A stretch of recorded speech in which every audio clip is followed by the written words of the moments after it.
आपने 80 के दशक में एक बहुत ही कंट्रोवर्शियल प्रोजेक्ट नर्मदा डैम के बारे में तो कभी ना कभी सुना ही होगा, और अगर आपने नहीं सुना तो आज इस वीडियो में आप सुनेंगे। लेकिन आप ये सोच रहे होंगे कि मैं इतने पुराने किस्से की बात आखिर क्यों कर रहा हूँ, और वो मैं इसीलिए कर रहा हूँ क्योंकि आज हिस्ट्री इज रिपीटिंग इटसेल्फ। आज फिर से एक प्रोजेक्ट को जो हमारे लिए स्ट्रेटेजिकली इंपॉर्टेंट है उसे वैसे ही रोकने की कोशिश की जा रही है। प्रोजेक्ट अलग अलग है, उसके बेनिफिट्स भी अलग अलग है, लेकिन उसे अपोज करने वाले लोग और उनका तरीका एकदम सेम है। एंड गेस व्हाट, इन लोगों से लड़कर इन प्रोजेक्ट्स को हैंडल करने वाले लीडर भी एक ही है। Back then it was about Narmada dam and today it's about the great Nicobar project. Different times, different crisis, same problem creators and the same leader to deal with them all. तो 1993 में Narmada project का विरोध इस हद तक किया गया था कि वर्ल्ड बैंक ने भी इस प्रोजेक्ट से अपने हाथ पीछे खींच लिए थे। और ये क्राइसिस कोई 1-2 साल चलने वाला नहीं था, लेकिन ये पूरे 30 साल चला था। उस टाइम भी डैम से जुड़े कई प्रोजेक्ट्स के खिलाफ ऐसे ही सीरियस एलिगेशंस लगाए थे। इस प्रोजेक्ट के विरोधियों ने दावा किया था कि इस प्रोजेक्ट की वजह से 2.5 लाख से भी ज्यादा आदिवासी और गरीब किसान बेघर हो जाएंगे। आंदोलनकारियों का यह दावा था कि इस डैम के बनने से एक इकोलॉजिकल डिजास्टर होगा। इससे जंगली जानवरों का घर उजड़ जाएगा, कई मछलियों की प्रजातियां खतरे में पड़ जाएंगी, और सबसे इंपॉर्टेंट मुद्दा कि यहाँ बनने वाले रिजर्वायर के भारी दबाव की वजह से किसी बड़े भूकंप का खतरा बना रहेगा। चाहे वो कोई आंदोलन जीवी हो या कोई बुकर प्राइज विनर या इवन बॉलीवुड सेलिब्रिटीज, इन सब ने इस प्रोजेक्ट को रोकने के लिए अपनी पूरी ताकत लगा दी थी। आंदोलन किए, धरने पर बैठ गए, अनशन भी किए। In short, they kept no stone unturned to derail this project. But Gujarat सरकार डटी रही, और उसका एक बहुत ही इंपॉर्टेंट रीजन भी था। गुजरात के कच्छ और सौराष्ट्र जैसे इलाके कई दशकों से सूखे की मार झेल रहे थे। खेत झुलस रहे थे और लोगों को 2-2 बूंद पानी के लिए कोसों दूर तक सफर करना पड़ता था। नर्मदा का पानी वो अकेला रास्ता था जिससे इन लोगों को पानी पहुंचाया जा सकता था। द एक्सपेक्टेशन वॉज कि इस बांध के बनने से करीब 18 लाख हेक्टेयर जमीन की सिंचाई हो सकती थी, और यहाँ रहने वाले किसानों को बदहाली से छुटकारा दिलाया जा सकता था।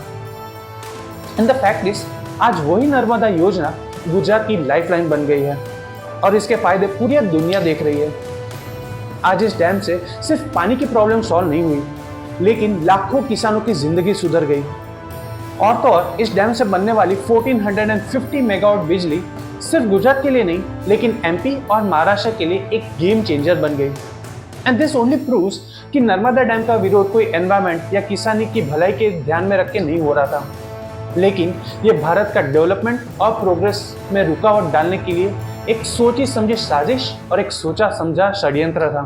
आज जैसे मैंने पहले भी कहा कि हिस्ट्री इज रिपीटिंग इटसेल्फ, वही एनवायरमेंटल डैमेज का बहाना, वही ट्राइबल्स की सुरक्षा का कारण देकर ग्रेट निकोबार आइलैंड्स, जो नर्मदा डैम से कई गुना बड़ा और इंपॉर्टेंट प्रोजेक्ट है, उसको रोकने की कोशिश की जा रही है।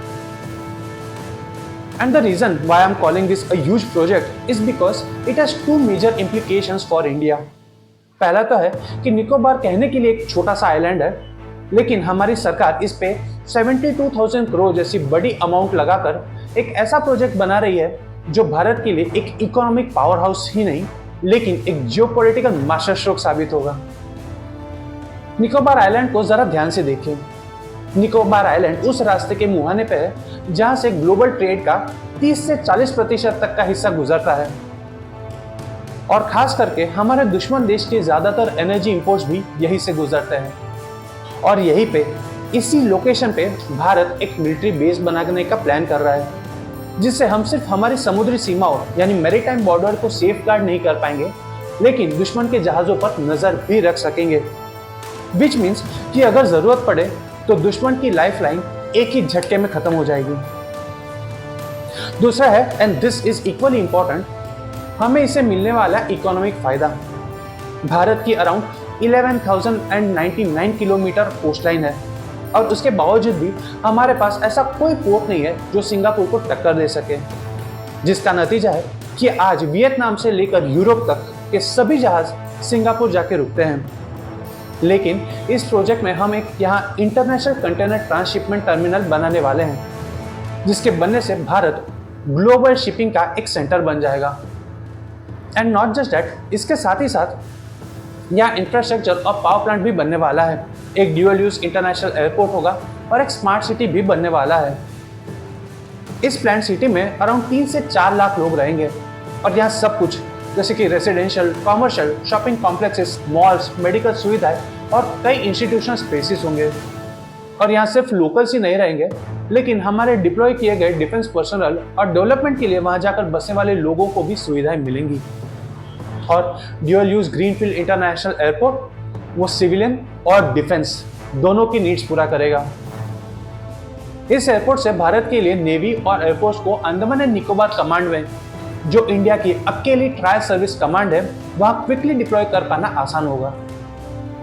आप खुद सोचिए, ऐसा कौन सा देश होगा जिसको भारत के इस मेगा प्रोजेक्ट से प्रॉब्लम हो सकता है। आज जो लोग एनवायरमेंट, आदिवासियों की दुहाई देकर इस प्रोजेक्ट में रोडे अटका रहे हैं, वो किसके लिए काम कर रहे हैं? आप कोई भी कॉज, चाहे वो ह्यूमैनिटी का हो या एनवायरमेंट का हो, आप उसके लिए लड़ सकते हैं। आपकी आइडियोलॉजी अलग हो सकती है and it's quite understandable, but none of this should interfere with national interest and specially with our national security. क्योंकि हमारा दुश्मन देश तो तेजी से अपनी नेवी को अंडमान सी और बे ऑफ बंगाल के स्ट्रेटेजिक क्वार्टर्स में एक्टिव कर रहा है, और उसकी जो एक्सपांशनिस्ट पॉलिसी है, जिसके अंतर्गत वो म्यांमार, श्रीलंका, अफ्रीका और पाकिस्तान के पोर्ट्स में हेविली इन्वेस्ट कर रहा है, उसके एक अल्टरनेट की तरह तो हमें पोजीशन करेगा ही, लेकिन उसकी जो स्ट्रिंग ऑफ वर्ल्ड से हमें घेरने की स्ट्रेटेजी है, उससे भी हम मुंह तोड़ जवाब दे पाएंगे। और इस प्रोजेक्ट से भारत की सर्विलेंस कैपेबिलिटीज बढ़ेंगी और भारत को मैरीटाइम ट्रैफिक सिक्योर करने में भी बढ़त मिलेगी।